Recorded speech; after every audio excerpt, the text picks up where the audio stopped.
Hola, ¿qué tal? ¿Cómo está? Muy buenas noches. Gracias de verdad por conectarse nuevamente a una charla aquí en Mucho Más Quebec. Gracias a todos los que se están conectando y por favor, de verdad que te agradecería mucho que compartas esta información, que compartas el enlace, que compartas el link para que pueda llegar a más colegas. Nuestra misión es poder brindar contenido de alto valor y que sume a tu clínica diaria, toda la comunidad veterinaria. Hoy tenemos un gran doctor, un excelente profesional y una maravillosa persona. He tenido oportunidad de conocerla. Hubo un tiempo que se dio un salto acá por Piura. Hoy tenemos al doctor Harold Altamirano. Él es dedicado al diagnóstico por imagen en el área de ecografía desde el año 2012. Ya tiene buen tiempo de experiencia, tiene un diplomado en ecografía abdominal obstétrico y color Doppler en la Facultad de Medicina Humana Daniel Alcides Carrión en la Universidad San Luis Gonzaga. Es docente, instructor de talleres y cursos de ecografía a nivel nacional. Es director de su clínica veterinaria Altabec y además es coordinador de Altabec centro de posgrados y capacitaciones. Él ya viene realizando algunos talleres y cursos también de forma particular. Luego pueden pedirle alguna información. Les recuerdo que cualquier duda pueden hacerla llegar. De verdad, aprovechenlo al doctor al máximo porque es un hombre que anda full y he tenido que perseguirlo por varios meses para lograrle un chance y que nos brinde información hoy. De antemano, muchas gracias, doctor Harold. ¿Qué tal? Muy buenas noches. ¿Cómo está, doctor Edwin Crisanto? De verdad que me siento bastante honrado por sus palabras. La verdad que no me siento tanto así como usted menciona, pero yo encantado. Nada, muchas gracias por la invitación, gracias a Más que Vex, gracias a usted por su dedicación a permitir que podamos los médicos veterinarios reunirnos en este tipo de charlas, en este tipo de conferencias virtuales que nos ayuden a seguir creciendo, aprendiendo y seguir mejorando para nuestra clínica diaria. De igual manera, quiero brindar un saludo bastante afectuoso a todos los colegas que nos están escuchando, que nos están viendo de distintas partes del Perú y también parte de Sudamérica y bueno, los que estén conectados. La verdad que muy agradecido, doctor, por la invitación y bueno, vamos a hacer una charla bastante amena el día de hoy. Genial, doctor. Dele con todo. De verdad que estamos ansiosos por escuchar su charla y por favor les pido cuaderno y lapicero y traten de anotar cualquier pregunta. Pueden hacerla durante la charla, no hay problema. Luego el doctor está dispuesto a responderlas. Si por ahí se nos escapa una, vamos a estar atentos. Y gracias por conectarse. Adelante, doctor. Muchas gracias. ¿Qué tal, colegas? Buenas noches con todos. Bueno, hoy día vamos a hablar sobre el uso de la ecografía en la clínica diaria. Vamos a conversar un poco sobre este tema que, pues, para mí, en lo personal, a mí me apasiona demasiado la ecografía. Soy una persona que me encanta demasiado la ecografía y me complemento bastante. Bueno, vamos a ver en todo caso. A ver si me ayudan y me siguen si es que todo está bien con la diapositiva. ¿Todo bien la diapositiva? ¿Sí? Muy bien. Entonces continúo. Entonces, eh, yo siempre digo, pienso que la ecografía es muy importante y que todos debemos de saber hacer ecografía. Es muy importante, la ecografía es una herramienta muy útil en la clínica diaria. Si solo me gustan las cirugías, digo, pues no, mira, la verdad es que yo solamente soy cirujano. A mí les cuento, yo hago mucha cirugía. Los colegas que me conocen más profundo, creo que hago más cirugías que ecografía incluso, por la clínica, ¿no? Pero en realidad, pues si soy cirujano, me va a complementar. La ecografía te va a complementar un montón. Por ahí, ¿cuántos no tenemos casos de pacientes que vienen con una gestación a término y nos dicen, doctor, por favor, una cesárea, mi perrita está por parir, que no sé qué, no sé cuánto, ayúdeme, o a veces ni están enterados que está preñada, y pues la ecografía me complementa, definitivamente, la ecografía a mí me va a ayudar, yo voy a pues complementarme con esta herramienta tan valiosa de lo que es la ecografía, ¿no? Entonces igual pasa con pacientes que vienen con, por ejemplo, pues, hematuria, por ahí tenemos cálculos, por ahí tenemos neoplasias, diagnóstico para cuerpos extraños, diagnóstico para distintas cosas que nosotros en realidad necesitamos esta herramienta. Si solamente me gusta ser clínico, no me gusta, doctor, hacer ecografías, me gusta más la medicina interna, me encanta felinos, ¿no? Hago medicina intensiva, de repente emergencias, pues tengo que saber lo que es la ecografía. Definitivamente no debe haber ningún tipo de médico que no deba de saber utilizar esta herramienta tan valiosa. Igual con la parte de los anestesiólogos, actualmente los anestesiólogos veterinarios ya están complementándose con la ecografía, están trabajando con lo que es los tag blocks, que son este tipo de punciones ecoguiadas, se está usando bastante para poder hacer este tipo de procedimientos en el cual pueden bloquear nervios de tal manera que con la ecografía se complementa. Y así. Entonces, en conclusión, lo que yo quiero dar con esta charla del día de hoy es brindarles las herramientas o, en todo caso, hacer que empiece a picarle ese bichito, por decirlo así, con respecto a lo que es la ecografía. De verdad que les va a ser muy útil cuando ustedes lleguen a dominar esta herramienta tan valiosa para la clínica. Entonces, ¿cuándo yo voy a indicar hacer una ecografía abdominal? La ecografía abdominal yo voy a indicarla, pues, como pueden leer ahí, por distintos procesos, ¿no? Por ejemplo, cuando tengo análisis sanguíneos y orinas alterados, alteraciones a la palpación abdominal, pacientes que vienen con presencia de masas a la palpación, a la clínica, pacientes politraumatizados, sobre todo para determinar si hay un uroabdomen, hemabdomen, pacientes que vienen con un abdomen distendido, pacientes con abdomen agudo, sobre todo en pacientes con pancreatitis agudas, en caninos, pacientes con ictericia, problemas digestivos, de repente descarte de cuerpo extraño intestinal, en felinos en descarte de cuerpo extraño lineal, si por ahí tengo pacientes que vienen para lo que es gestación, tengo que hacer el descarte de la gestación, determinar una edad gestacional, por ahí de repente hacer controles, sobre todo en pacientes braquicefálicos que siempre van a venir constantemente, nuestros bulldog inglés, bulldog francés, todos los braquicefálicos, secreciones por la vulva, los pacientes que vienen con sospecha de colectuterinas, ¿no? La ecografía es muy valiosa para estas cosas. También ahora estamos evaluando bastante los testículos, alteraciones testiculares también muy importante. Y bueno, también de forma profiláctica, sobre todo en pacientes geriátricos, sobre todo. Pacientes que de repente van a hacer una cirugía, un control. Y también, por último, de repente, para saber si está o no esterilizada este paciente.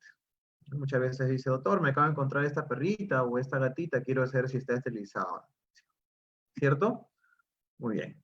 Entonces, para ello voy a dar una introducción, básicamente, de cómo es que nosotros vamos a un poco a saber y entender un poco, sobre todo para aquellos colegas que nos están escuchando, que no hacen de repente ecografía y que ahora se están interesando en esto, voy a empezar a dar este tipo de terminología descriptiva. Vamos a hablar sobre, por ejemplo, ¿qué es la ecogenicidad? Nosotros, como ecografistas, tenemos que entender y conocer términos técnicos, por decirlo así, de forma profesional en la parte de la ecografía. Entonces, por ejemplo, la ecogenicidad. Cuando hablamos de ecogenicidad, porque vamos a empezar ya a hacer ecografía y vamos a trabajar con ultrasonidos, debo de conocer que el término de ecogenicidad, cuando nos referimos a esto, es, por ejemplo, es cuando la apariencia que me va a resultar de la composición de los ecos que va a recibir el transductor.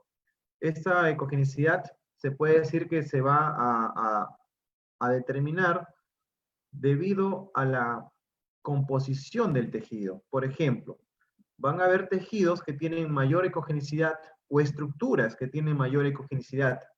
Y esto va a generar pues que en nuestra evaluación nosotros veamos ecos mucho más blancos, lo que llamamos hiperecoico, ecos de baja densidad, lo que llamamos anecoico, o ecos de media densidad, lo que decimos hipoecoico.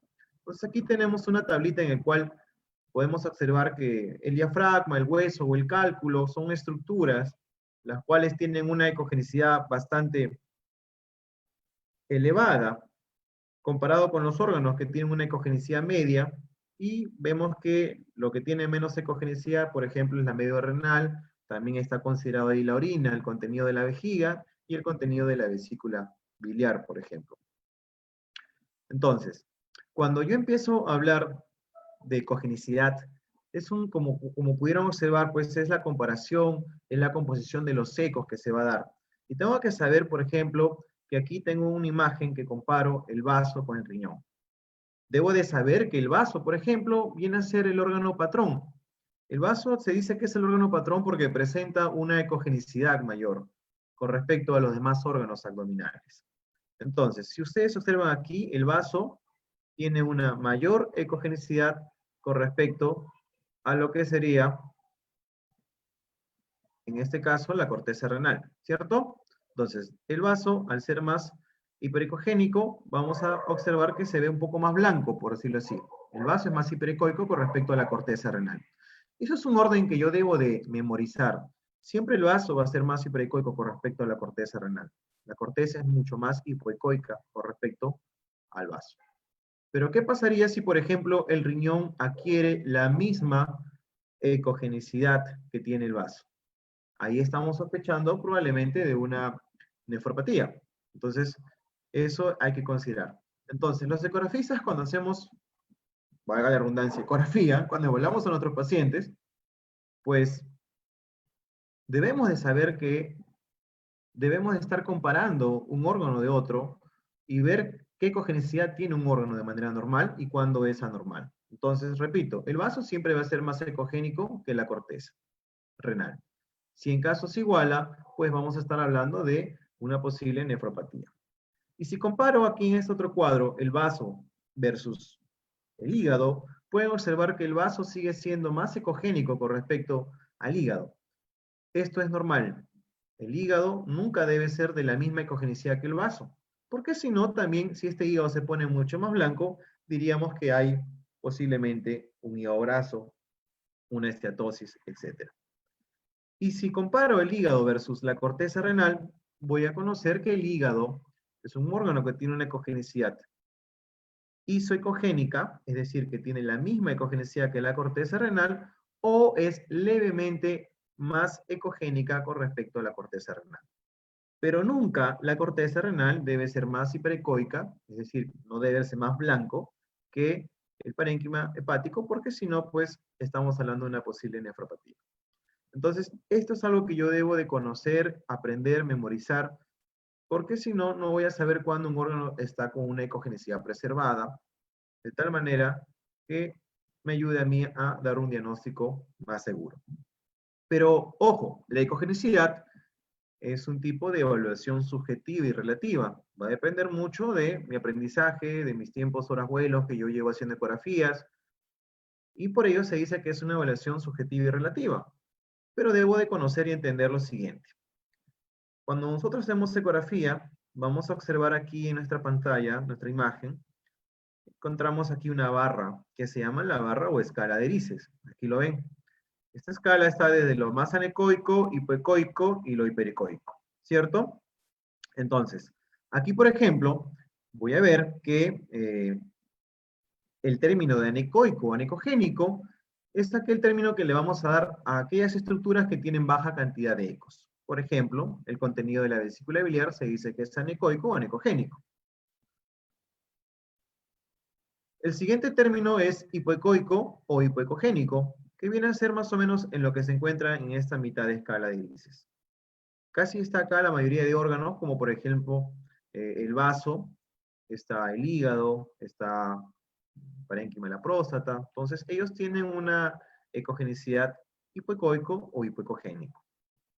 Y si comparo con estas estructuras que tienen alta cantidad de ecos, como por ejemplo estos urolitos, estas piedras dentro de la vejiga, se dice que tienen pues una ecogenicidad de tipo hiperecoico o hiperecogénico.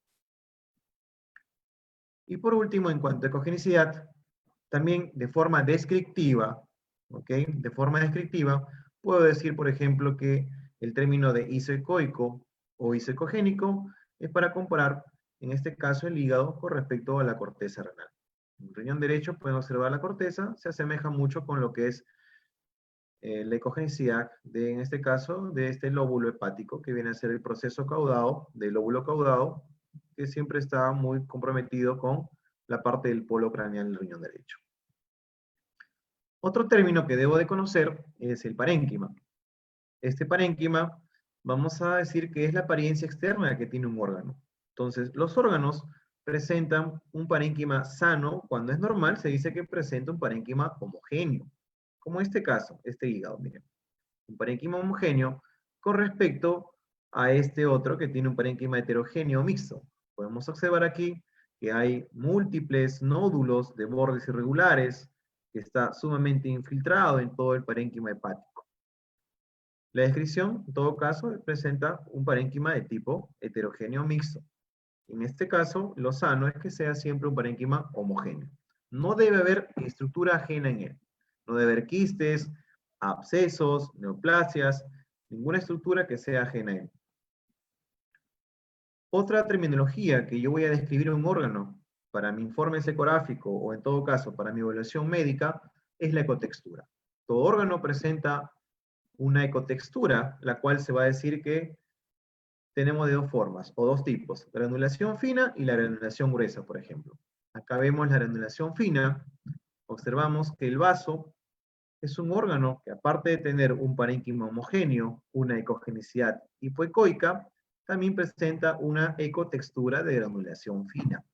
La granulación se refiere, como su nombre dice, a estos granulitos, a los puntilleos totalmente finos que presenta el vaso. Eso es algo normal. Y debo memorizar esto porque también cuando hay patologías como esplenomegalias, el vaso tiende a presentar una granulación de tipo más gruesa o mixta.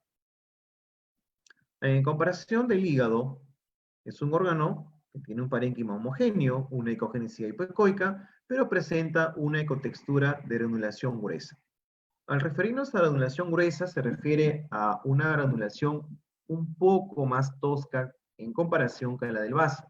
Tampoco es que se refiera a que sea totalmente gruesa y áspera, pero siempre es levemente más gruesa con respecto al vaso. Es algo normal.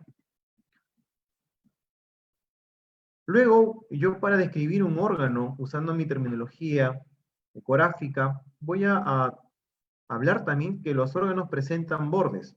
Ojo, que estos bordes nos vamos a referir con respecto a órganos como el vaso y el hígado. El vaso debe presentar siempre bordes de tipo cortantes, angulados o lacerados, pero no deben de presentar bordes de tipo redondeados, como este hígado, miren. Este hígado se ve de bordes redondeados, vemos un hígado bastante hiperecogénico, está blanco, acá hay presencia de líquido libre, estamos hablando de un hígado que tiene, es compatible o sugerente a un proceso de fibrosis hepática. Eso es algo patológico. Entonces, cuando está redondeado, denota que podría estar aumentado de volumen, o quizás como en esta patología la fibrosis, que está redondeado, pero está reducido de tamaño con un aumento de ecogenicidad.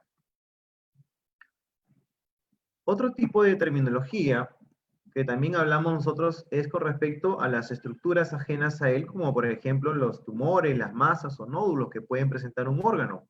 Esto cambiaría totalmente el parénquima, ¿cierto? Ya no sería un parénquima homogéneo, sino sería un parénquima de tipo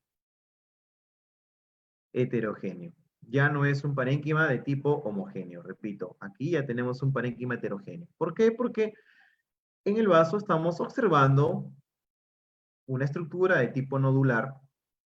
Acá le he puesto M, pero en realidad no es una masa. Se dice que una masa viene a ser, o ya se describe cuando la estructura supera los 5 centímetros de diámetro. En este caso es un nódulo. Pueden observar que presenta bordes de tipo regulares. Comparando con esta otra, esta sí es una masa porque supera los 5 centímetros. Esta masa o nódulo, en todo caso, porque está bordeando los 5 centímetros, observan que sus bordes son bastante irregulares. Entonces, a la hora de describir un órgano, por ejemplo, en este caso voy a describir, tengo el vaso que presenta un parénquima heterogéneo de una ecogenicidad hipoecoica. ¿Qué más? De una ecotextura de iluminación fina. Presenta una estructura de aspecto nodular de bordes regulares. Y luego mencionamos las dimensiones y demás, y la ubicación. Aquí ya decimos, este hígado presenta un parénquima bastante heterogéneo, ¿cierto? De una ecogenicidad de repente levemente aumentada, hay focos más aumentados de ecogenicidad, de una ecotextura de granulación gruesa o de repente ya mixta, con presencia de una masa de bordes irregulares. Por ejemplo, de esa manera. Entonces, esa es la manera que nosotros debemos de describir nuestros órganos, pensando siempre en lo que es el parénquima, la ecogenicidad, la ecotextura y los bordes. Los bordes son muy importantes, de tal manera que uno pueda también realizar informes ecográficos detallados y de tal manera que podamos complementar bien la información para nuestros pacientes o en todo caso para el colega que nos ha referido una ecografía. Hasta aquí, doctores. ¿Hay alguna duda, alguna pregunta con lo que respecto a lo dicho?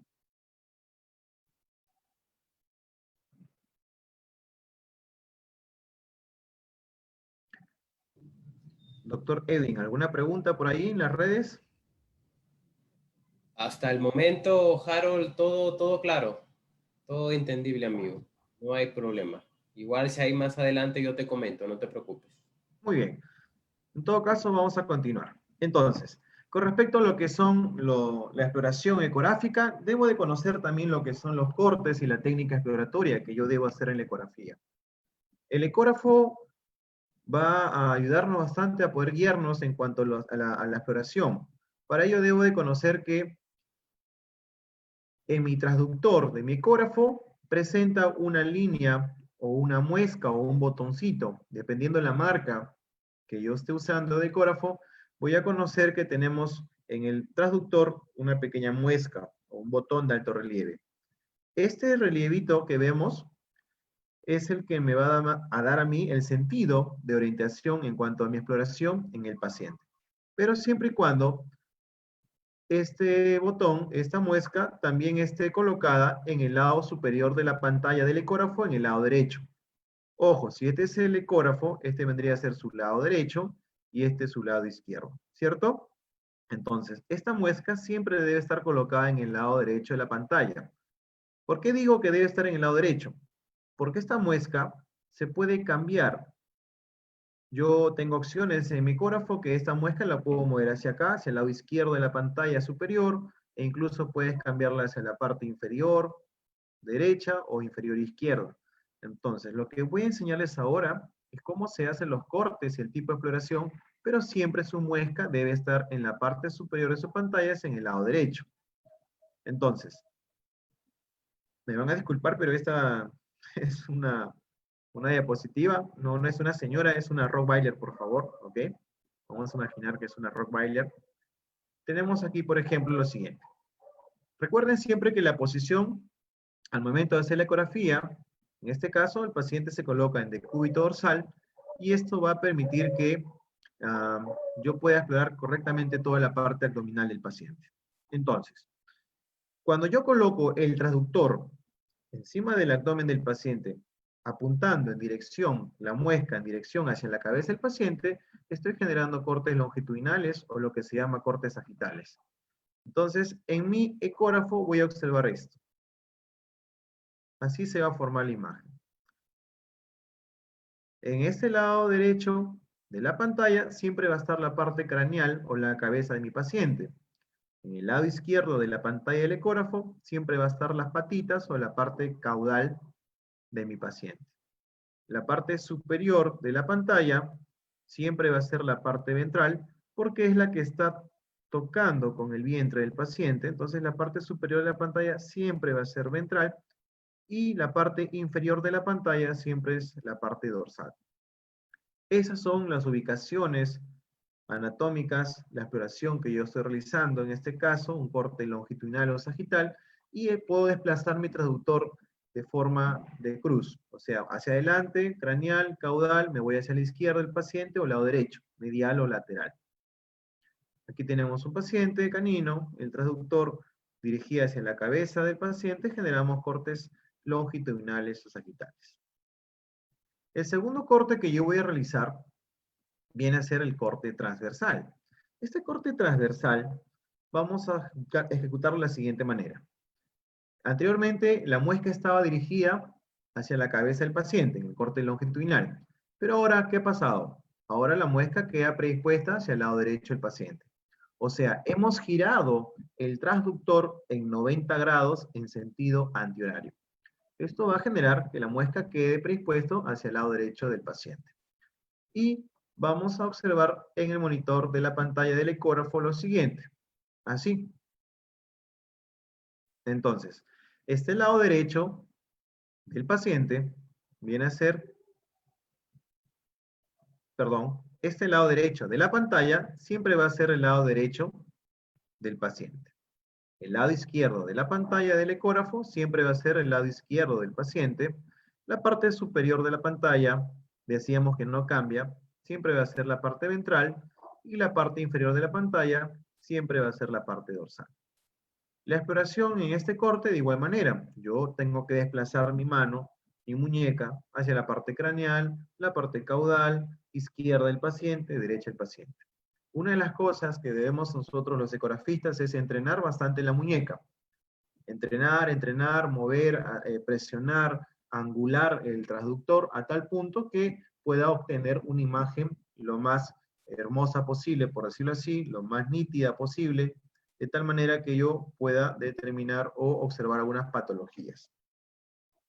Aquí giramos el transductor hacia la derecha del paciente y estamos observando el corte transversal. Resumen de cortes. A ver, ¿qué corte era este? En donde la muesca estaba dirigida hacia la cabeza del paciente.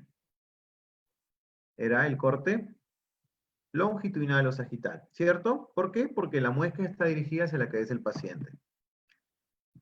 ¿Este qué corte era? Era el corte transversal, porque la muesca está dirigida hacia la derecha del paciente. Y acá viene por qué les muestro una diapositiva de medicina humana. Porque en medicina humana, y ojo, esto no se encuentra en libros de medicina veterinaria, podemos encontrar lo que es una variación del corte longitudinal, que vendría a ser el corte longitudinal oblicuado izquierdo. ¿Qué tenemos aquí? 45 grados en sentido horario del corte longitudinal, estamos haciendo un corte longitudinal oblicuado izquierdo. Muchas veces lo hacemos, ya los ecografistas que están ahí escuchando de repente con más experiencia, siempre giramos un poco el traductor, pero ni sabemos qué tipo de nombre o corte se está haciendo. Se llama un corte longitudinal oblicuado izquierdo. Y también el corte longitudinal original tiene otra subvariación, que viene a ser el corte longitudinal oblicuado derecho, el cual en corte original longitudinal hago un giro de 45 grados en sentido antihorario y sigo haciendo corte longitudinal pero oblicuado derecho. Y ojo, el corte transversal también presenta una variación, que viene a ser este de aquí. Al corte original transversal, que quedaba predispuesto hacia la derecha del paciente, generó un giro de 45 grados en sentido antihorario y se va a llamar corte transversal oblicuado. Estas variantes, en cuanto a los cortes con mi transductor, me van a permitir evaluar correctamente los órganos del paciente. Esto siempre se va a cumplir siempre y cuando, ojo, la muesca en la pantalla esté al lado derecho en la parte superior. Muy bien. ¿Hasta aquí alguna pregunta? ¿Algo que no haya quedado claro?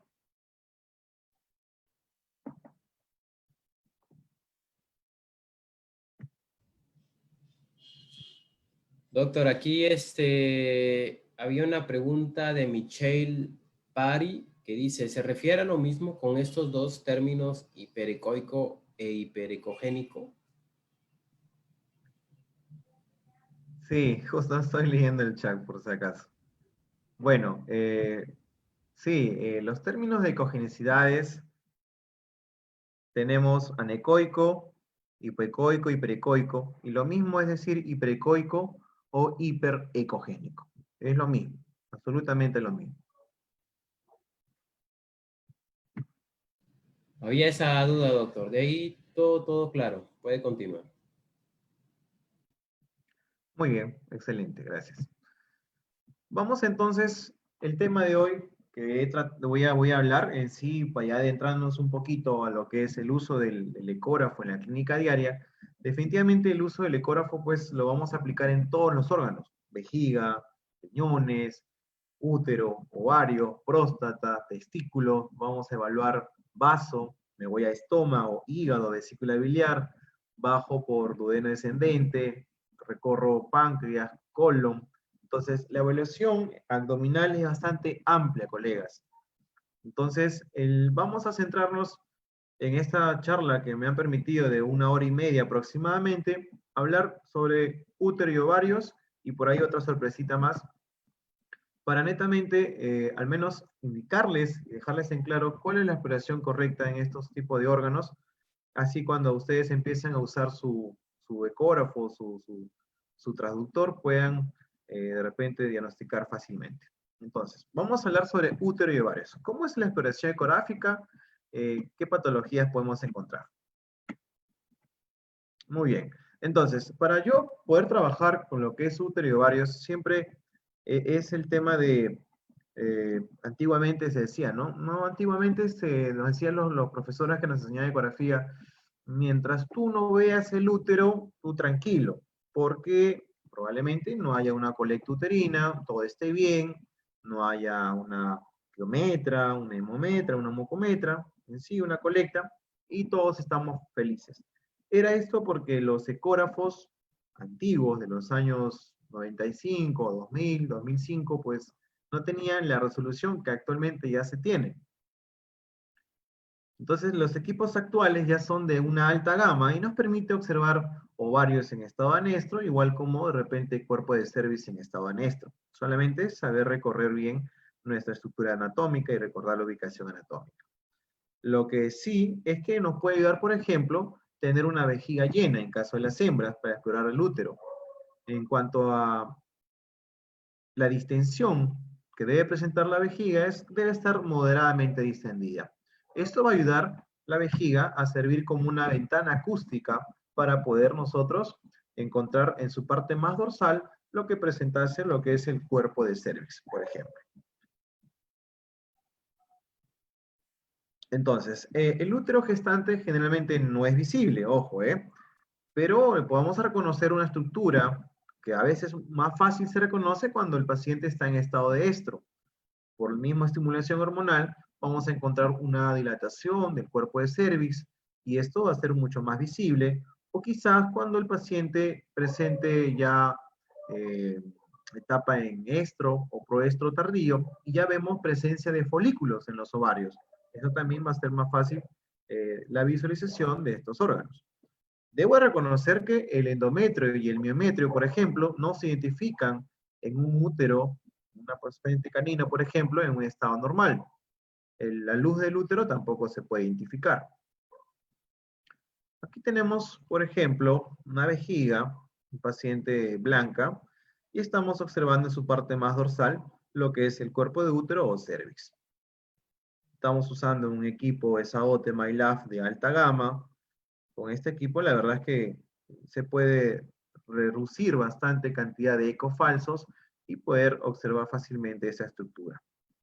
Vemos que el cuerpo de cervix es una estructura tubular hipoecogénica, no presenta lumen, por ello que no puedo confundir esto con, por ejemplo, un asa intestinal o de repente un vaso de gran calibre como la aorta o la cava abdominal que puede estar transcurriendo en la parte también dorsal de la vejiga. Aquí tenemos, este paciente, por ejemplo, sí presentaba estro y se puede visualizar con facilidad el cuerpo de cervix que pasa dorsal a la vejiga. Aquí también hay que considerar que debajo de la vejiga, en su parte más dorsal, este es un corte longitudinal.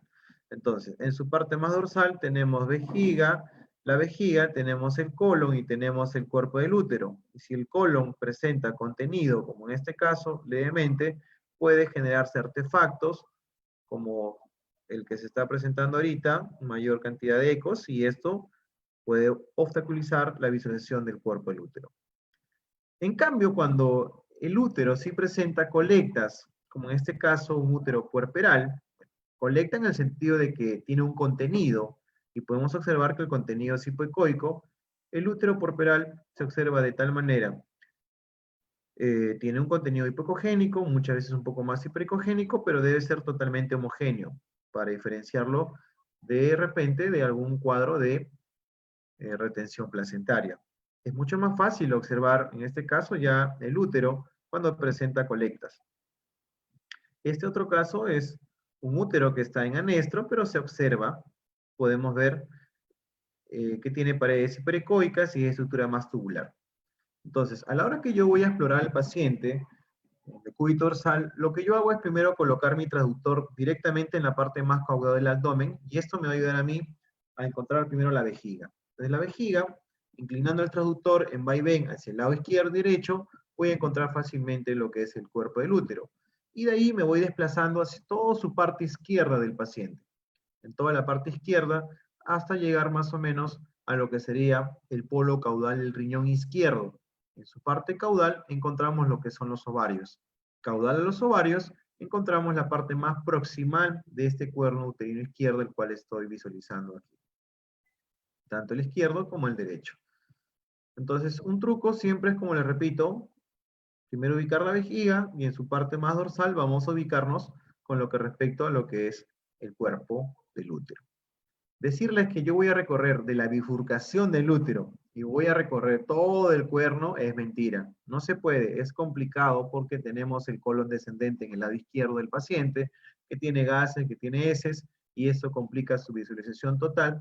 Por ende, mejor te vas directo hasta el riñón izquierdo, te vas hacia atrás, es decir, a su parte caudal, encuentras lo que es allí el polo caudal, 2 a 3 centímetros, encontramos los ovarios y luego vas a encontrar lo que es la parte más proximal del cuerno uterino. En todo caso, es un reto para empezar a visualizarlo, pero si yo tengo alteraciones o patologías, va a ser mucho más fácil. Cuando les llegue pacientes con secreciones vulvares o por ahí pacientes que están muy gorditas y está con polidicsia, poliuria y le echo un hemorama y hay leucocitosis y neutrofilia, pues voy a sospechar más de una colecta uterina. Entonces, las alteraciones que yo voy a tener en el útero es, por ejemplo, la mucometra, hidrometra, hemometra, piometra. Ojo, estos diagnósticos son clínicos, no es ecográfico. Cuando yo hago una ecografía al encontrar a un tipo de colecta, el diagnóstico es una hiperplasia endometrial con presencia de colecta uterina, pero es compatible a piometra, hemometra, mucometra y hidrometra. Nunca en sus informes ecográficos coloquen de frente piometra. Entonces, en estas patologías vamos a encontrar distensión, dilatación, presencia de líquidos, el cual va a ser mucho más fácil su visualización. Entonces, comenzamos. Antes de todo este tipo de colectas, que ya mencionábamos, debo de saber que existe una que va a preceder a todas estas colectas. Una que va a iniciar, que va a hacer que empiece el endometrio a llenarse de quistes o a engrosarse, de tal manera que estos quistes puedan reventar, ocluirse y esto generar las colectas uterinas. Estamos hablando de la hiperplasia endometrial y también de la hiperplasia quística endometrial. Y vamos a observar. Este es el caso, miren, de una perrita. Tenemos aquí la vejiga y vemos acá el cuerpo de útero cervix. Y miren la presencia de quistes, voy a repetirlo, la presencia de quistes que se ven en el endometrio. Estas pequeñas bolitas anecoicas son quistes. Esto es una hiperplasia quística endometrial. En realidad, tenemos aquí un gato que se llama Boris. Miren, el cuerno también está engrosado. Y al momento de hacer la cirugía, encontramos esto. Esto era una hiperplasia endometrial. Esta otra paciente, Miquela, podemos encontrar que está con secreción vulvar, pero a la hora de la exploración presenta una hiperplasia quística endometrial. Y no necesariamente tendría que estar el cuerno totalmente distendido. Cuando es un inicio, está empezando recién, se ve ligero aumento del endometrio y presencia de pequeños quistes, tanto en el cuerno derecho como en el cuerno izquierdo. Ahí vamos a ver un video de Miquela. Miren, esta paciente está con secreción vulvar, pero estamos teniendo tan solo pequeño engrosamiento de lo que sería el endometrio. Pequeña cantidad de quistecitos que están empezando a aparecer. Como en este caso, aquí se puede apreciar mejor los quistes, allí. Este sí es mucho más notorio, mucho más fácil de diagnosticar. Colocas el transductor debajo de la vejiga, vamos a encontrar, miren, esta colecta bastante marcada. Y ojo, no solamente tengo que ver aquí, me tengo que ir en toda la bifurcación, ¿cierto? Si yo tengo mi perrita, me voy debajo de la vejiga, me voy toda la parte lateral izquierda y recorro también toda la parte lateral derecha, recorriendo la ubicación de los cuernos uterinos. No solamente me voy a confiar con esto, porque si no, también puede haber un diagnóstico diferencial. Puedo tener un paciente que está con una enterocolitis, está con diarreas, y también el colon, cuando tiene mucha cantidad de fluidos, de líquido lleno de diarreas, también nos genera estas falsas imágenes. Por ello debo de recorrer mi cuerno correctamente. Miren, ahí está el riñón izquierdo del mismo paciente, está con una colecta bastante severa. Contenido es hipoecoico, perdón. Este contenido incluso puede ser de algún tipo de sedimento, podemos encontrar que puede estar sedimentado, algunas veces se ve totalmente anecoico, va a depender del tipo de contenido. A la duda, colocas el transductor en corte transversal, nivel de la vejiga, como pueden ver aquí la vejiga, y pueden observar la bifurcación de los cuernos, tanto hacia el lado derecho como hacia el lado izquierdo. Entonces, megapiometras, que yo le digo, o megacolectas uterinas. Este otro es una gatita baby también, un europeo común de pelo corto. También hay bastante casuística de colectas uterinas en felinos. La vejiga, y acá vemos cómo empieza a haber un engrosamiento del endometrio y cómo el lumen empieza a adquirir cantidad acá de presencia de líquido, contenido hipocogénico. Seguimos recorriendo el cuerno de baby, encontramos una mayor distensión del cuerno uterino, incluso hace un doblez por la distensión que está recorriendo. Este otro es Duna, una perrita mestiza. Podemos observar que en su parte dorsal hay un útero que está bastante distendido, dilatado. Al corte transversal podemos encontrar colectas uterinas. Aquí también tenemos otra vejiga en corte transversal. En esta paciente Kissy, al corte transversal, estamos encontrando estos cuernos uterinos que están con colecta uterina. Aquí podemos ver en la cirugía la extracción del cuerno. Otra consideración que yo debo tener al momento de explorar un paciente con sospecha de colecta uterina, no solamente debo de acentuarme en la parte de los cuernos, sino también exploro los linfonodos regionales. Estos linfonodos, por ejemplo, el ilíaco medial izquierdo, se tienden muchas veces, si el contenido es de tipo purulento, a generarse un linfonodo de tipo reactivo. También podemos chequear si es que no hay una posible perforación uterina generando una peritonitis, en casos más graves.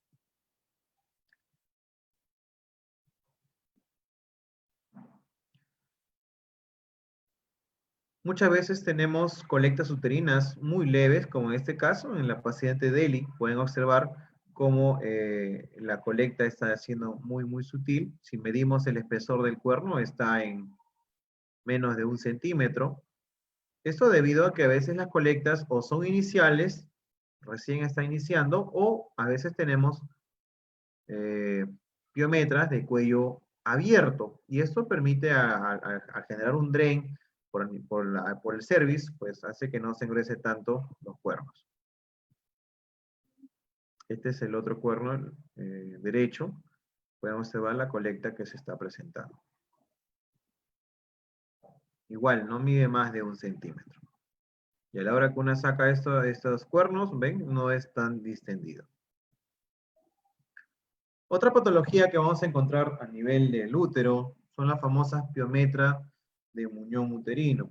Estas piometras, que actualmente la verdad es que ya no las veo tan seguidas, se daba porque muchas veces al esterilizar, o antiguamente pensábamos que al dejar un ovario, al dejar un ovario, íbamos a hacer que las pacientes no engordasen, y esto al tiempo traía complicaciones.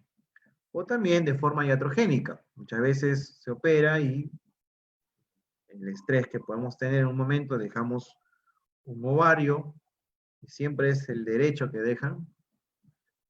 En mi casuística es que el ovario derecho es el que dejan más, asumo por lo que está mucho más retroperitoneal, está mucho más craneal y es complicado jalarlo. Y a veces tenemos este tipo de remanentes ováricos que luego nos generan las famosas piometras de muñón uterino. Este es el caso de Samba, por ejemplo. Samba viene derivada de una colega y me dice, doctor, eh, tengo una perrita en la cual se ha hecho una OVH, se ha esterilizado, pero sigue segregando secreción purulenta. La verdad es que yo sí saqué los cuernos correctamente, no sé qué está pasando. Entonces, este es un diferencial, por ejemplo, de una patología de Pyometra muñón. Sí es un granuloma de cervix porque al momento de la cirugía se llevó esta patología y salió un granuloma de cervix. Este granuloma de cervix se ubicaba en la parte dorsal de la vejiga. Acá podemos ver una estructura de aspecto nodular, parénquima heterogéneo. Tenemos un video de esto. Aquí está, debajo de la vejiga, acá está la vejiga, y en su parte dorsal caudal encontramos esa estructura nodular, que por suerte era un granuloma de cervix. En esta otra paciente traviesa, sí era un remanente ovárico, el cual estaba generando una pyometra de muñón. Esta paciente también derivada de otra clínica, venía porque habían hecho una cirugía, una esterilización, pero la paciente entraba en celo y estaba eliminando bastante secreción purulenta vulvar. Al momento de la exploración ecográfica, podemos encontrar que el ovario, aquí tenemos el ovario, presencia de folículos, y como una estructura media cercano a él se había generado, habían dejado el ovario derecho. Acá con un transductor lineal estamos observando, ahí está el ovario con presencia de un folículo. En la parte dorsal de este paciente encontramos esa estructura quística, en realidad es un absceso, es el muñón de cervix, donde una liga estaba con bastante colecta, secreción purulenta que estaba generando esta patología en este paciente. Este otro también es un casito bastante curioso de una colega aquí en Lima, en el distrito de San Juan de Miraflores, la doctora Consuelo Montes, invitó a hacer una campaña de ecografía en su veterinaria y podemos ver esta paciente de nombre Kina, una perrita que venía para un control porque me indicaba la dueña que estaba generando, pues estaba en celo casi 30 días, estaba sangrando casi 30 días y la dueña estaba muy preocupada. Al pedirle la ecografía de control, encontramos este pequeño pyometra de muñón, que en realidad estaba entre los diagnósticos diferenciales también granuloma. Siguiendo la exploración, en la exploración podemos encontrar que tenía un remanente de un cuerno del lado izquierdo. O sea, habían dejado ovario y también un pedazo de cuerno izquierdo. Y era el causante del por qué estaba generándose sangrados bastante largos. Aquí tenemos un video de este remanente de cuerno uterino izquierdo que había quedado.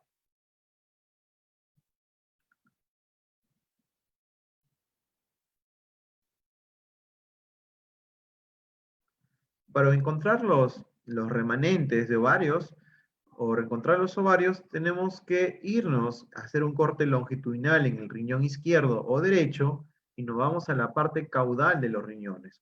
En el polo caudal, entre 2 a 3 centímetros, ya sea en su parte más medial, ventral o lo que es caudal, vamos a encontrar lo que es la presencia de los ovarios y ahí nos va a facilitar la evaluación. Otra patología que tenemos viene a ser las neoplasias. Las neoplasias uterinas son poco frecuentes, por decirlo así, pero lo más frecuente es que se pueden encontrar dentro de los poco, o son los leiomiomas. Estos leiomiomas se ubican muchas veces a nivel de cuello de cervix. Pueden generar masas muy voluminosas, generando incluso complicaciones para defecar en algunos pacientes o cuadros de disuria. Evitan que pueda orinar con facilidad, generando bastante retención urinaria. Podemos encontrar estas neoplasias, como repito, a nivel de cuello de cervix, los leiomiomas. Como en este caso. En el momento de la evaluación de canela, pensé que era una masa en cuerno uterino, pero a la hora de la cirugía se encontraba en el cuello de cervix. Aquí tenemos otro caso de esta Camila Schnauzer. Pueden observar la vejiga. Debajo de él tenemos esta masa voluminosa, la masa de neoplasia. En realidad también tenía un poco más a nivel de los cuernos. Acá podemos observar estas neoplasias como aparecen en forma redondas, casi la mayoría de veces son voluminosas, de bordes bastante regulares, pero de un parénquima bastante heterogéneo ubicado en la parte dorsal de vejiga, específicamente en cuello de cervix o en cuerpo de útero. Este mismo paciente podemos observar que a pesar de ello también tenía colecta uterina, ¿no? Está el riñón izquierdo y podemos ver ahí un cuerno que está con colecta.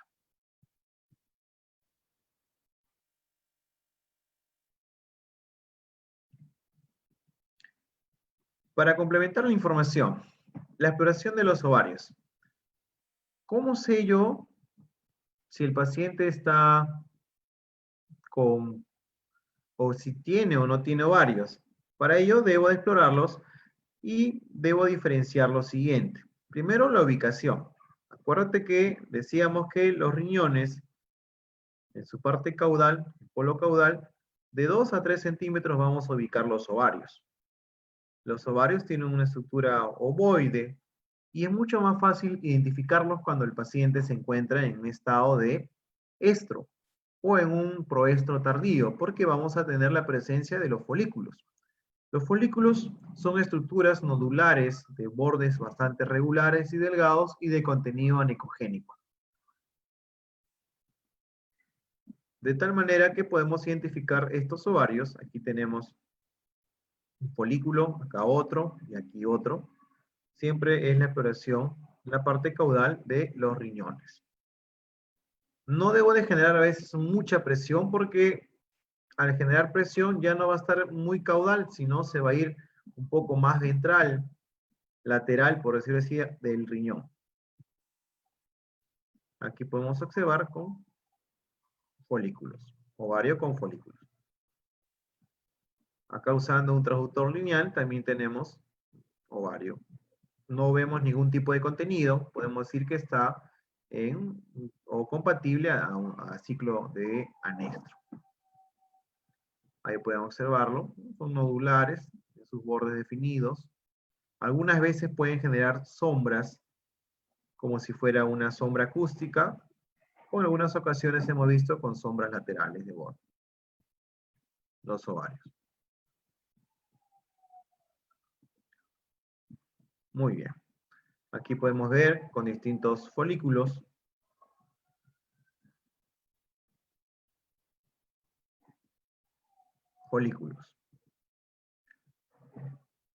Bueno, esto aquí lo tomé de Levy. Este autor menciona que incluso nosotros podemos hacer seguimientos del tiempo de ovulación en un paciente, en este caso en una perrita. Los folículos normalmente miden entre 5 a 9 milímetros. Más de 10 milímetros ya no es un folículo, viene a ser un quiste ovárico. Aquí uno puede hacer seguimiento y chequear en el momento en el cual ya el folículo se ha caído hacia el útero, de tal manera que uno determina el tiempo de ovulación y puede realizar una inseminación de forma más segura. Pero creo que lo más seguro es dosaje de progesterona. Aquí tenemos el ovario un día después de la ovulación. El mismo paciente anterior que vimos, habían 3 folículos y aquí ya solamente ha quedado 1. Entonces, alteraciones que puede tener el ovario vienen a ser los quistes, que normalmente decíamos que son hallazgos patológicos que puede tener los ovarios. Los quistes miden más de 10 a 15 milímetros, son de contenido siempre anicogénico, pueden ser únicos o múltiples, y hay que tener mucho cuidado porque muchas veces se puede confundir con los riñones. Hemos tenido casos pues, de alumnos que me han dicho alguna vez, doctor, esto es un riñón con hidronefrosis y en realidad era un ovario que tenía múltiples quistes, pero que habían aumentado mucho la profundidad del ecógrafo y se veía muy grande, confundía. Como este caso, miren. Aquí tenemos por ejemplo, el ovario que tenemos con múltiples quistes. ¿Ya? Muy bien. Otra patología que vamos a encontrar también son los tumores a nivel de ovarios, que son masas voluminosas, parénquima bastante heterogénea.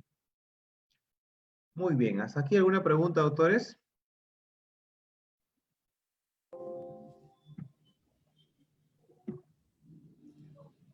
Hasta ahora todo claro, Harold.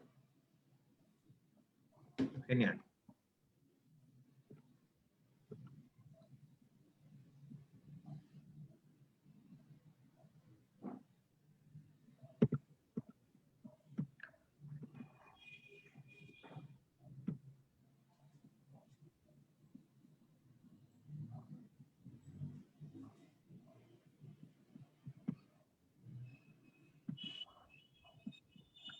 Ok, entonces, si no hay ninguna pregunta hasta el momento, vamos a continuar con el uso de la ecografía en casos de emergencias.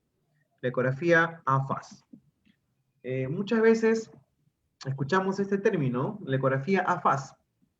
Nos referimos al uso de la ecografía en caso de emergencias, en caso y solo de pacientes politraumatizados. Y algunas veces confundimos la ecografía FAS como hacer una ecografía rápida, FAS, de rápido en inglés, pero en realidad tiene mucho que ver con el uso específico de 4 puntos específicos en el abdomen del paciente para determinar si es que hay hemoabdomen o uroabdomen.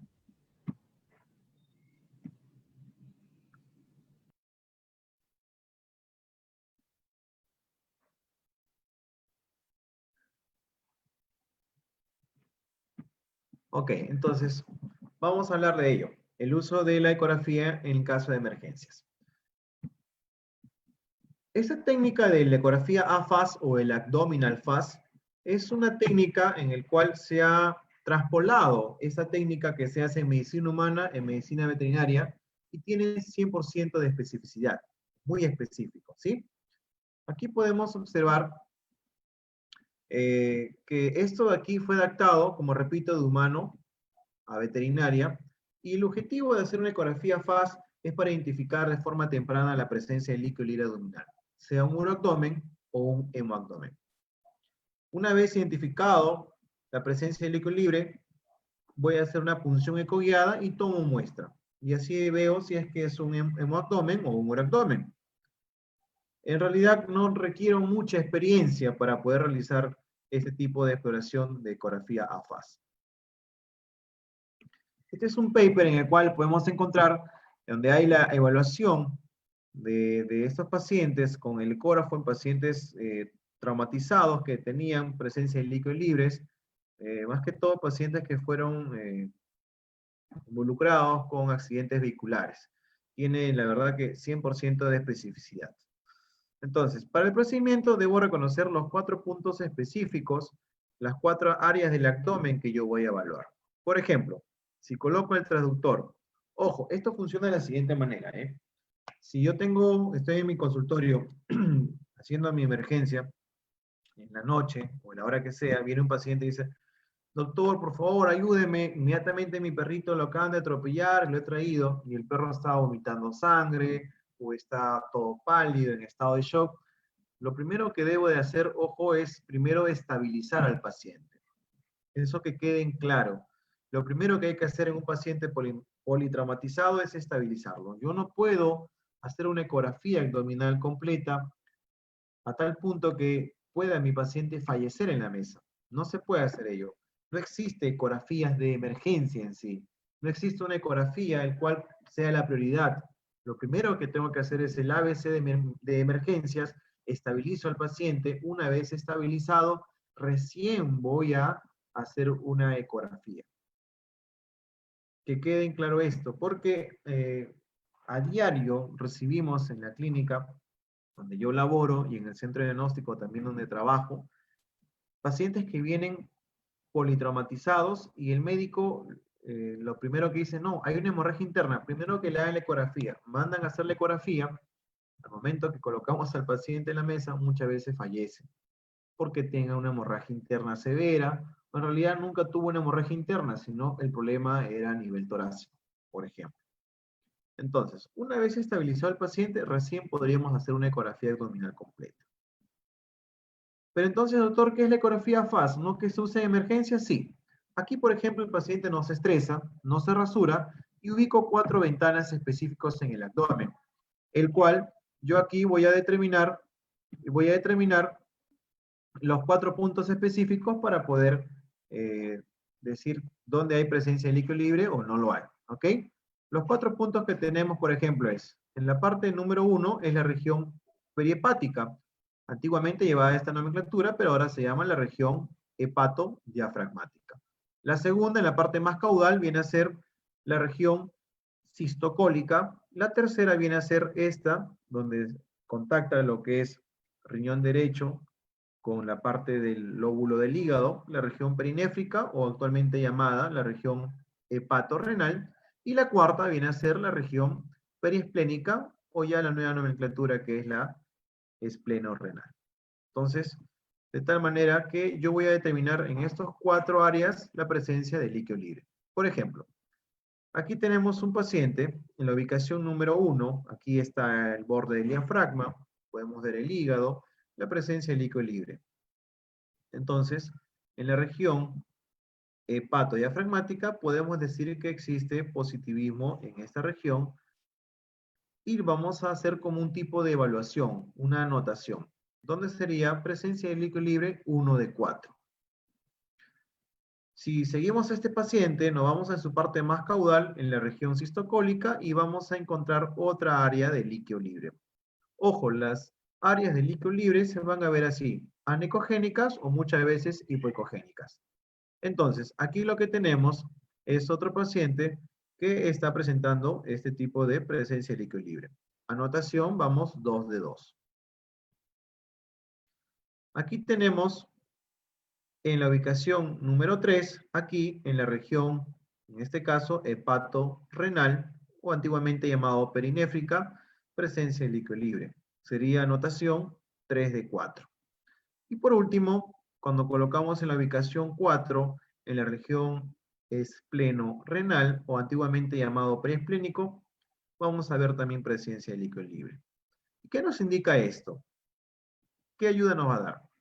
¿Qué dice la teoría? Pues lo que nos va a indicar aquí es que, ojo, aquí solamente vamos a determinar presencia de hemoabdomen o urabdomen, es decir, hemorragia interna o es que se le ha roto la vejiga.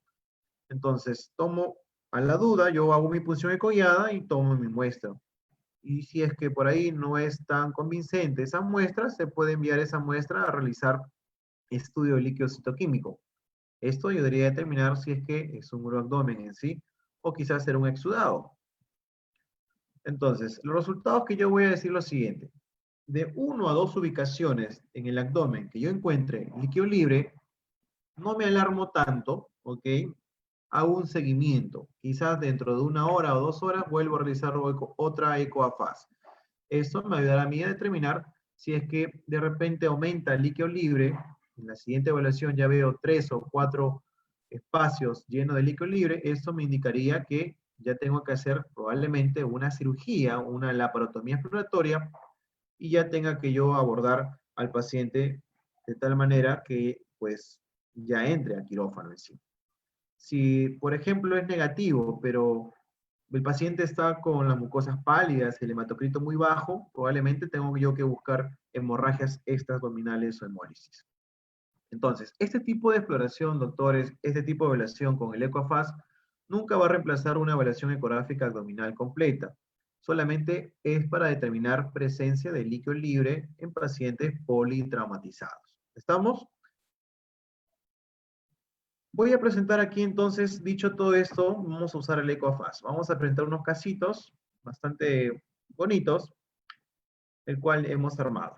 Entonces, aquí tenemos un paciente, machín, de raza Schnauzer, que presentaba un hemabdomen. A ver, antecedentes. Este paciente llega a la clínica y tiene pues antecedentes que ha sido atropellado por un automóvil de 1 año y 8 meses de edad, presenta laceraciones en la cara, patitas y abdomen, sus mucosas están pálidas, temperatura 37 grados, tiempo de llenado capilar 4 segundos, y hay moderado dolor a la palpación abdominal.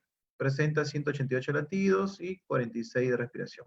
Estamos frente a un paciente con un shock, está con shock.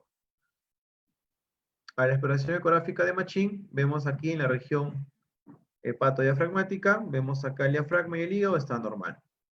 En la vesícula biliar, no veo líquido libre, todo está normal. Entonces, no hay líquido libre en la región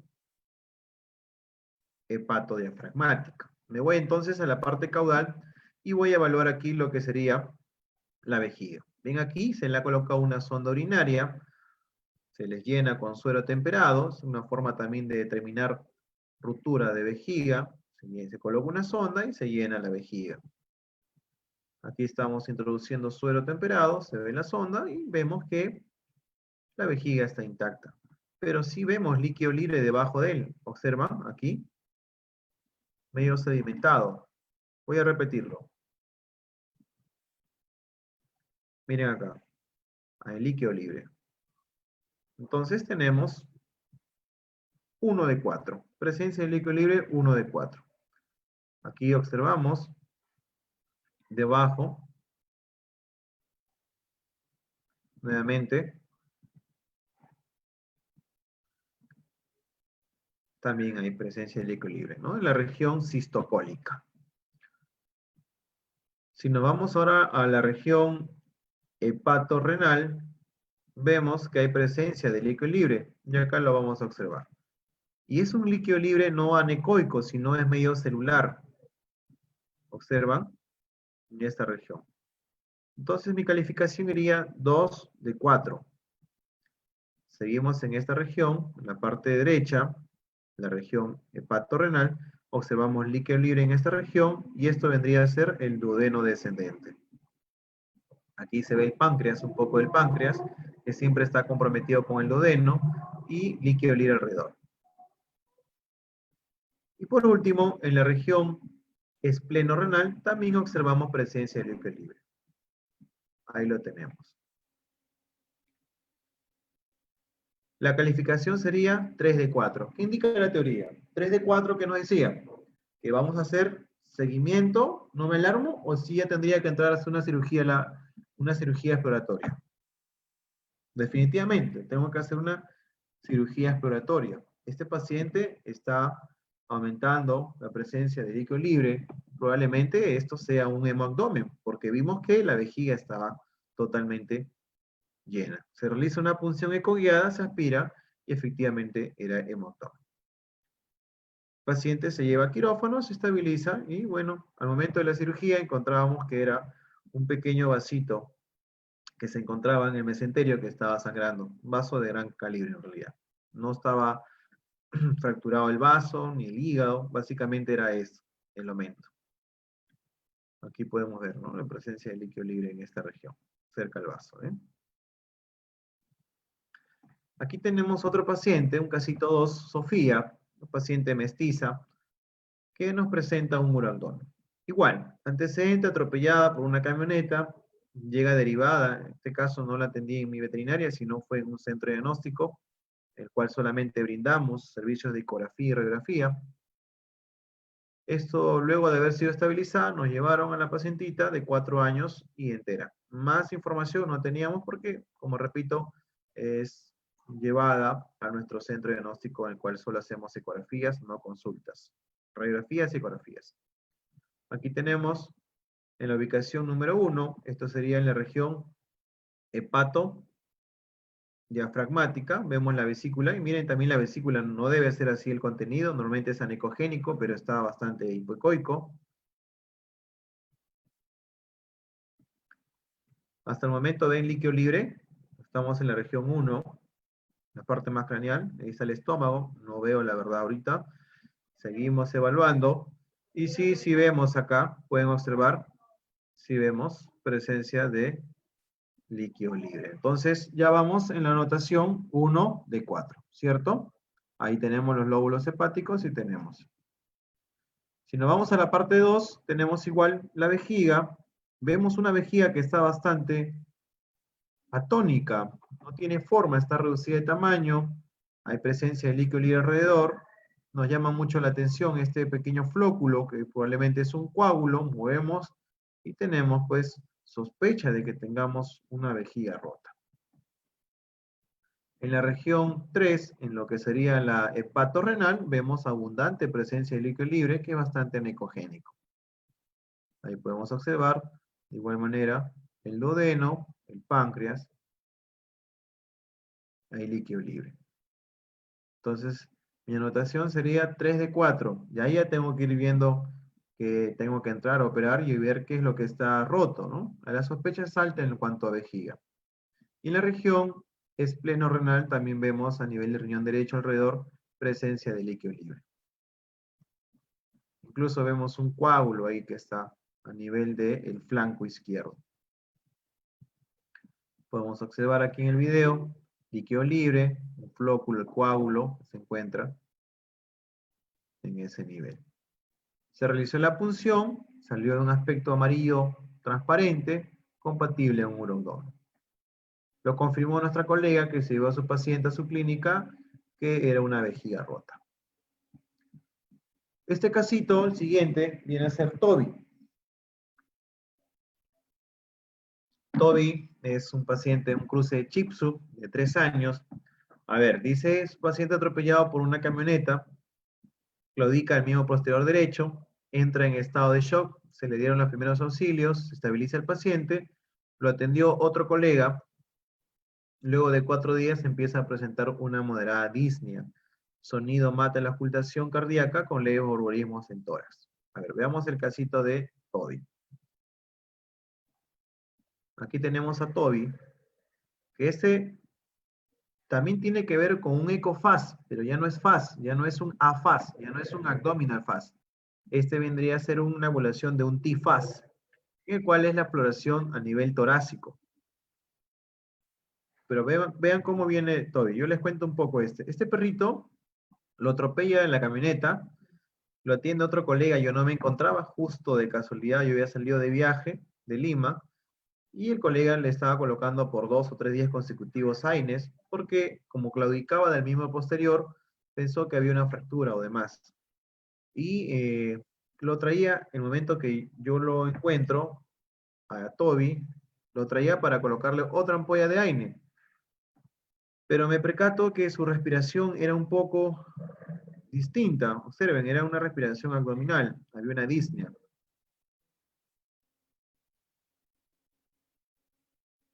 Miren la respiración abdominal. Y le digo a la dueña, ¿no? Señora, ¿qué ha pasado con Toby? ¿Desde cuándo está respirando así? Y me dice, ¿cómo así, doctor? Percátese, le digo.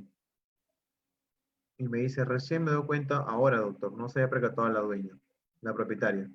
Le digo, señora, vamos a necesitar tomar radiografía de tórax porque, bueno, vamos a tener que descartar, no sé, quizás algún cuadro de hemotórax, un neumotórax, una hernia diafragmática y tantas patologías que podemos encontrar allí.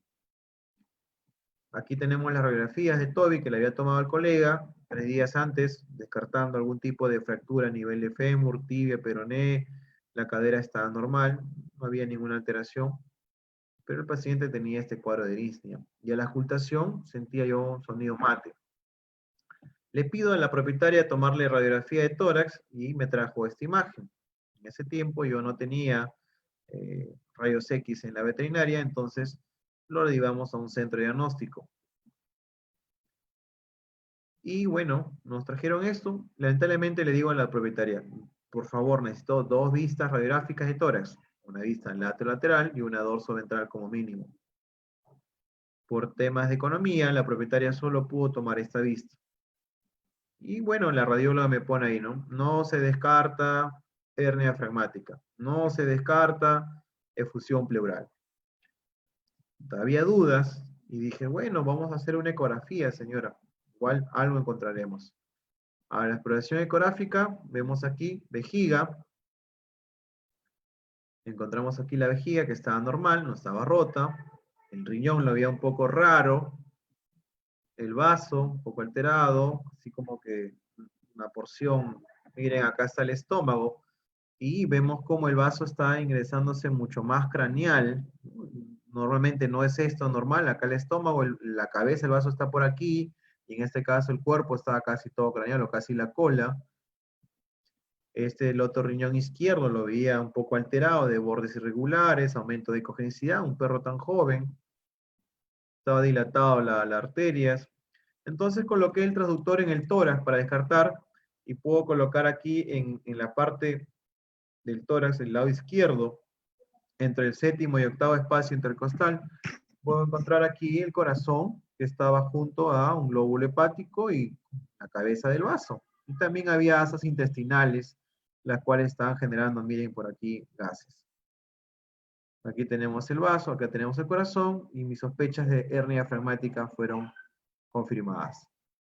Tenemos acá un video, pueden ver aquí el corazón, y pueden ver aquí el vaso, cómo está, generándose un taponamiento cardíaco prácticamente, con presencia de aquí de asas intestinales. Entonces, la ecografía ayuda bastante para estos casos. Si no tienen la posibilidad de realizar una radiografía o quieren de repente confirmarlo, cogen el transductor, lo coloquen aquí, entre el espacio 7 y 8, en la parte de los espacios intercostales, y pueden visualizar, en este caso, esta patología. Tenemos corazón y el vaso. Aquí podemos confirmarlo en la cirugía. Estamos abordando a Toby. Estamos observando bastantes asas intestinales que tenemos dentro del diafragma. El diafragma se había partido en una forma radial y aquí estoy extrayendo con mucha delicadeza la parte de asas intestinales. Había un poco de hígado y un poco de vaso. Confirmado. Este es Toby a las 24 horas de su intervención quirúrgica, de su hernia diafragmática. Este otro paciente, también llamado Toby, es un perrito mestizo de 6 años, es un caso también bastante curioso. Este paciente llega con dueños que había sido tratado por bastantes veterinarias. Había recorrido entre 4 a 6 veterinarias, si no mal recuerdo.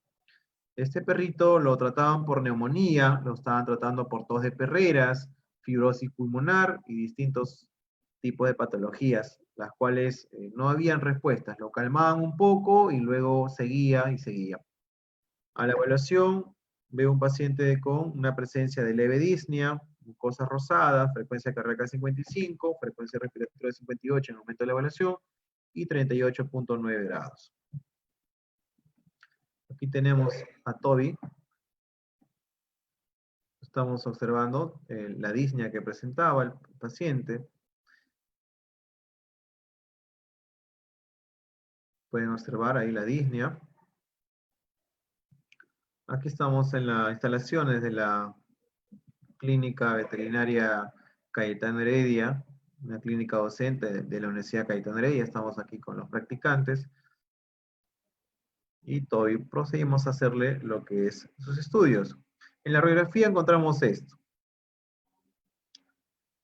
Bueno, vemos ahí todavía la línea diafragmática un poco distorsionada, pareciera un poco de hernia diafragmática, por ahí un poco de fusión, no se concluía en realidad, por ahí un patrón bronquial, está un poco complicado. La otra vista, un acercamiento al tórax de Toby. Esta es la otra vista, está el pulmón, bueno, no había nada concluyente. Dije, bueno, vamos a realizar una ecografía.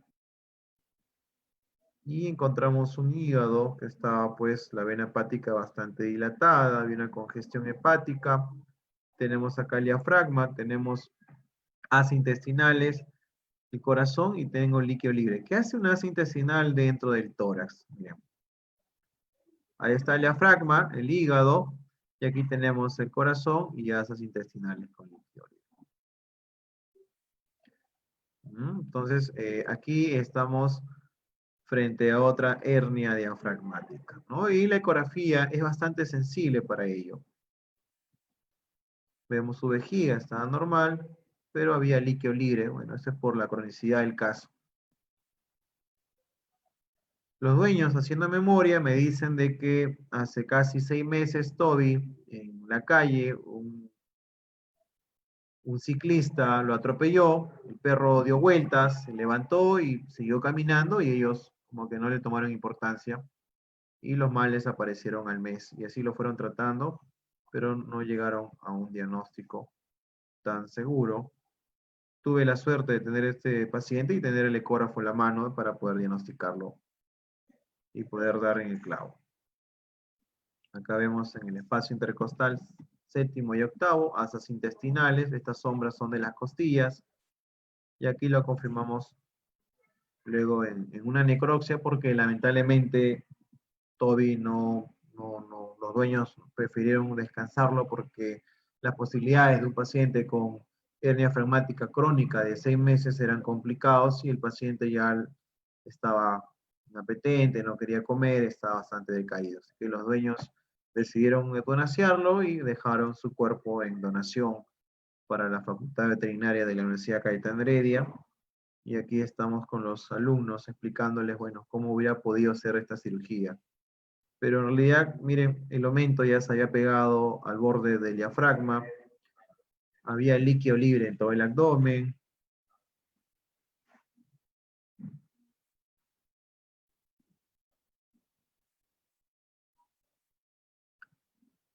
Y bueno, había bastante gases intestinales. Que en la radiografía no mucho se observaba, ¿no? Quizás por lo que es blando, se complica un poco.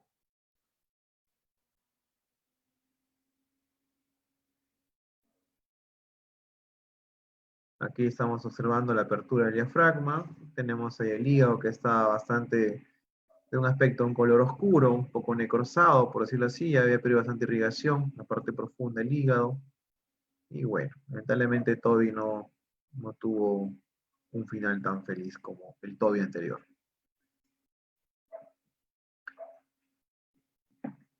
Muy bien. Muchas gracias por su atención. Gracias por permitirme llegar hacia ustedes y poder compartir parte de mi experiencia. Espero que haya sido productiva para ustedes.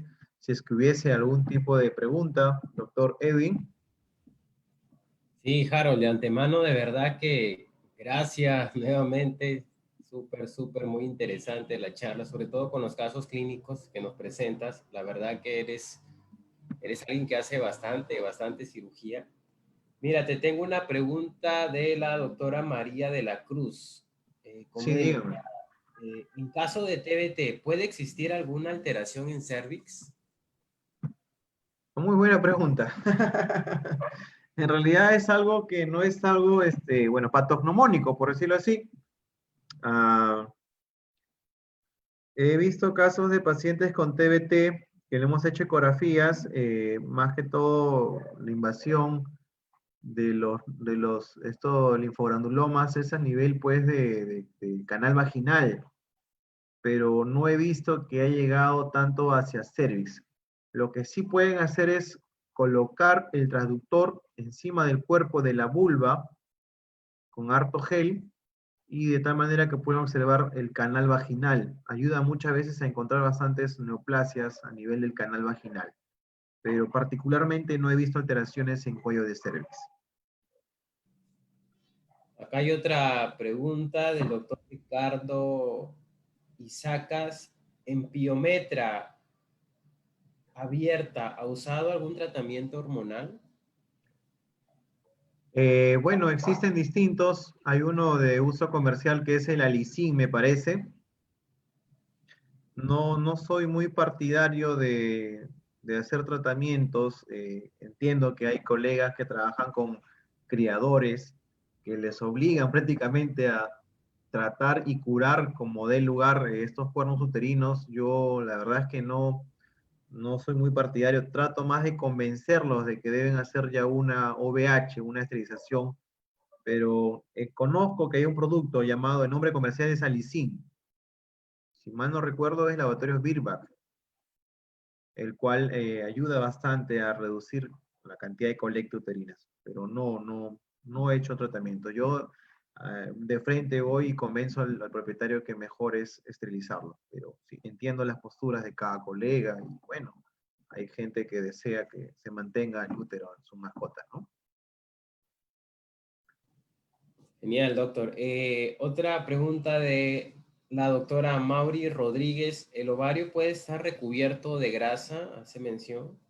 Sí, sí, claro que sí. En pacientes obesas, en pacientes gorditas, podemos tener incluso dificultad para encontrar el ovario cuando está en anestro, porque la textura, la ecogenicidad que tiene el ovario es muy parecida al tejido adiposo que se puede colocar o infiltrar alrededor de él. Es un poco tedioso no encontrarlo, ¿no? No es, incluso yo teniendo la experiencia de observar bastante ovarios, no me es fácil encontrar en estos pacientes obesos cuando están en anestro. Pero siempre ustedes, doctores, traten de evaluar en la topografía, en la ubicación anatómica, y si no encuentran nada alterado, ustedes tranquilos. ¿Mm?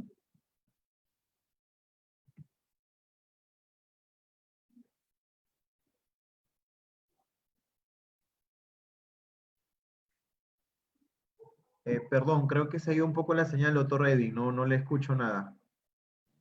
A ver, ahí va Ya, nuevamente. sí. De Asdruli Parra comenta, ¿puede hablarnos un poco de las líneas A y B? Mil gracias y disculpe si me salgo del tema. Ok. Las líneas A y B básicamente tiene que ver con lo que es la ecografía TIFAS. En la ecografía, me gustaría de repente más adelante, doctor Edwin, de repente podemos hablar un poco de ecografía torácica, extracardíaca. Podemos nosotros, por ejemplo, observar eh, el uso de la ecografía a nivel, ahorita hemos mostrado casuística de presencia de hernias fragmáticas, pero también en la TIFAS nosotros podemos determinar, por ejemplo, neumotórax, podemos determinar presencia de fusiones pleurales, hidropericardios, cosas que nos ayuden a visualizar. Existen artefactos, no tengo ahorita preparado algo para ustedes, pero me entenderán que es un poco complicado explicar solo por voz en este formato y no tener una pizarra en la mano. Pero existen artefactos, como por ejemplo en lo que se llama artefactos de reverberación a nivel abdominal, que son artefactos que se generan por presencia de aire o gas. Se ven como las colas de cometa, que es un tipo de reverberación. Estas colas de cometa son las que, a ver si pongo por aquí una ecografía de tórax que hemos presentado, son estas, por ejemplo, las líneas B, hoy también llamadas las líneas B, o también en ecografía abdominal se llama reverberación. A ver, por aquí, un video de este. Aquí, por ejemplo, esta es una ecografía torácica y vemos estas cositas que salen por aquí. Bueno, este es de un asa intestinal, pero si supiéramos, y si solamente evaluaríamos el tórax, de igual manera salen estas líneas. Y estos son líneas B que generan el aire. Eh, Cuando tenemos, por ejemplo, la determinación o para descartar neumotórax, vemos, por ejemplo, el deslizamiento que hace la pleura parietal, que es normal, y ahí también podemos encontrar líneas A que se generan. Pero esto básicamente, como repito, sería interesante tener la diapositiva para explicarlas mejor. No tengo ahorita la facilidad didáctica para ello.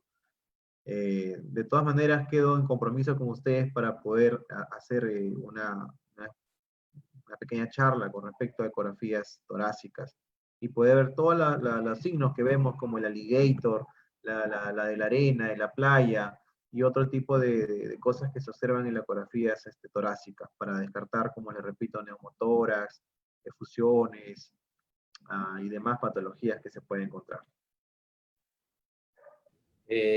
Otra pregunta, doctor, de la doctora Lady Castañeda. ¿Has enfrentado casos de hembras diafragmáticas, de hernias, perdón, diafragmáticas en hembras gestantes? Y de ser así, ¿cómo se trataría? Vaya, me encantaría tener ese casito, una hembrita con hernia fragmática. Nunca he tenido un caso de ello. A ver, existen dos tipos de hernias, colegas. Está la hernia diafragmática aguda y la crónica. Es complicado que un paciente con hernia diafragmática de tipo crónica pueda llevar una vida sana y natural. Son pacientes que vienen con alteraciones en presiones arteriales, son pacientes que vienen con cuadros de disnea bastante marcados, la alimentación les baja bastante, eh, tienen tos constante y difícilmente creo que ese paciente por estrés pueda llevar una vida reproductiva sana. En caso fortuito de esta paciente hembra pueda quedar preñada, pues la verdad es que no sé si puede ser viable llevar una gestación en el cual aumente más la presión abdominal hacia la parte torácica, ¿no? Sería un reto para un veterinario, pero bueno, si nos tocase, pues abordarlo de la mejor manera, básicamente programar cesáreas y no exponerlo de repente a un parto natural, quizás, dependiendo de la raza. Genial, doctor. Del doctor Raúl Acosta pregunta, ¿cómo se diagnostica o se diferencia un hematoma en vaso de un hemangiosarcoma? ¿Y cuál sería su mejor resolución? ¿Se debería, o qué se debería hacer en ese caso? ¿Será recomendable la esplenectomía? Bueno, en vaso básicamente tenemos los hematomas esplénicos se dan por múltiples causas. Básicamente puede ser politraumatismos o puede ser porque tienes tú una neoplasia el cual ha crecido demasiado y se ha roto. Y esto también genera sangrado. La diferencia de un hematoma esplénico es que primero tú tienes que explorar todo el vaso y chequear si es que en realidad hay alguna neoplasia que se haya podido romper para no confundir un hematoma esplénico con un hemangiosarcoma, que es voluminoso. Los hemangiosarcomas se caracterizan porque son muy voluminosos, tienden incluso a salirse por el borde de la cápsula del vaso. Una vez descartado que no haya neoplasias, pero sí tienes hematomas, pues el hematoma lo vamos a observar con disminución en cuanto a la ecogenicidad. Son focos que están disminuidos de la ecogenicidad. Si bien es cierto, el vaso tiene una ecogenicidad hipoecoica, los hematomas hacen como un patrón moteado, como pequeños, como si estuviera hueco. Se ve hipoecoico. Y siempre en un hematoma esplénico tenemos que encontrar presencia de líquido libre alrededor del vaso. Ligeramente, pero vas a encontrarlo. Definitivamente una cirugía en caso de un hemangiosarcoma siempre es la elección. Siempre es la elección ingresar, sacar esa masa con todos los cuidados necesarios para no generar un sembrado en los demás órganos, ¿no? Genial, doctor. De la doctora Elena Aracena, ¿el TIFAS solo lo realiza con transductor lineal? Bueno, doctora, en realidad, si ustedes observan acá el video, yo estoy explorándolo con un transductor microconvexo. Los lineales son excelentes por la alta resolución que tienen, pero muchas veces, al ser de cabeza muy amplia, en pacientes pequeños no nos permite introducir correctamente el transductor en estos espacios intercostales muy reducidos. Entonces, particularmente me gusta trabajar con transductores microconvexos y tienen una buena resolución porque ahora los traductores pueden llegar hasta 9 MHz. Pero sí, si te permite trabajar con el lineal, que también es muy bueno, excelente, si no, vamos a tener que trabajar y adecuarnos con un microconvexo. Aquí hay otra pregunta, doctor, es un poco extensa, de Ujú. la doctora Odrandi Salgado. Ya, hay una segunda pregunta. En animales con abultamiento abdominal, con líquido en cavidad, ¿qué exámenes usted recomienda? Posible ascitis. Y último, ¿en qué casos o para cuál usted usa ecocardiograma o rayos X de tórax? Bueno, lo que entendí la pregunta, doctor, es que ¿qué tipo de exámenes realizamos para cuando hay pacientes con Con líquido ascitis, libre, con ascitis, ¿no? así es. ¿Y en qué Ok, casos recomendaría el electro o radiografía de tórax en general? ok. En realidad la ascitis tiene diversas etiologías, ¿no? Podemos, desde un paciente que presenta disfunción de la válvula derecha a nivel cardíaca, podemos tener pacientes con múltiples neoplasias, pacientes con cuadros de hipoproteinemia, hipoalbuminemia, algún trastorno de repente crónico, a nivel de hipoplasia de de la vena porta, y etcétera, etcétera, ¿no? Tenemos distintos tipos de etiologías de un cuadro de ascitis. Entonces, comenzamos con lo básico, un hemograma completo, un perfil hepático completo, un perfil renal completo, de repente una ecografía para complementar y ver si es que el origen es neoplásico o no encontramos nada, y definitivamente una buena auscultación cardíaca nos va a ayudar desde un soplo cardíaco que nos va a ayudar a determinar si es que tenemos esta patología, ¿no? ¿Cuándo mando yo específicamente en pacientes con ascitis? Cuando encuentro un soplo cardíaco y tengo también la clínica de un paciente cardíaco. No soy cardiólogo veterinario, pero tengo bastante experiencia con pacientes cardiópatas, y la clínica te da pues pacientes que tienen siempre tos, pacientes que tienen síncopes de vez en cuando, y la auscultación, bueno, el oído hay que entrenarlo bastante, encontramos soplos cardíacos, dependiendo de los grados.